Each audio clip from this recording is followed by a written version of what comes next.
So England then with a 7-0 victory. They're going to romp home, aren't they, in Group C?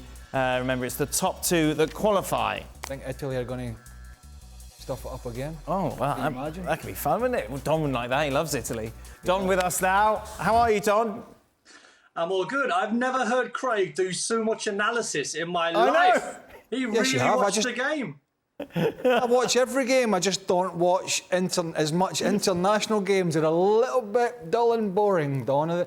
England were absolutely brilliant, though, and North Macedonia, Don, were just they were no match, were they? It was one-way traffic.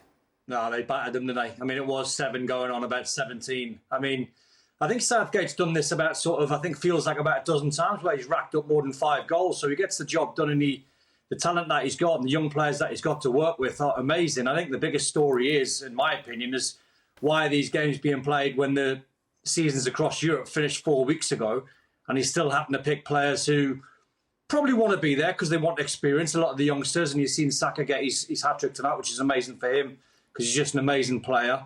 But it does feel a little bit flat when you're still watching games of football 4 weeks after the season finished. But you're right, on the performance, it was absolutely first class. I mean, you'd pick Declan Rice because he's on a high, winning the conference for West Ham against Fiorentina. You'd pick John Stones, you'd pick Walker. They're on a high off the back of a treble, so it makes sense picking a lot of the players. It's just... But why, for the Manchester City players, Don, what are you getting from them, really? Wouldn't it be more beneficial to give them this time off? I mean, I think so, Dan, to be honest. But, I mean, if you're Gareth Southgate, you've got to be selfish. So I understand it from both ways. I think if you're Southgate, you want to pick your best side. And Alexander-Arnold, as Craig said again, in that midfield role was absolutely brilliant. But I think there's two sides to the coin, really. You want to try and give the players rest. They've had a great season. They've had a long, hard season. It feels like a season that's lasts forever with a World Cup bang in between.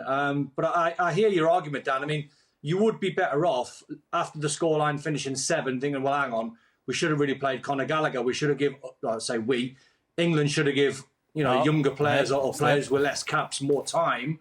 But if you're Southgate, do you know what? Who cares? You pick your best side. He's getting his Scotland caps thrown out after that. I know, exactly. Throwing them out. That was a massive slip. I mean, if it was the Nations League, I would say absolutely. But they are qualifiers at the end of the day. Now, I know it's unlikely, but as I mentioned, somehow, they knocked Italy out of the whatever it was it the World Cup or the Euros? I can't remember.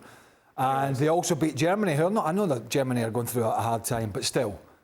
So you just can't. Unfortunately, as a manager, you just can't take any chances and leave yourself open to any sort of criticism, to a dodgy result when it's a qualifier for a major tournament, as it was a Euro Qualifier. So that's kind of understandable. I think a little maybe tedious for the players, right?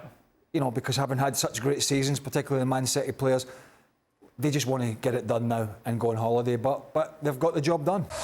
Thanks so much for watching ESPN on YouTube. And for more sports highlights and analysis, be sure to download the ESPN app. And for premium content and live streaming, subscribe to ESPN Plus.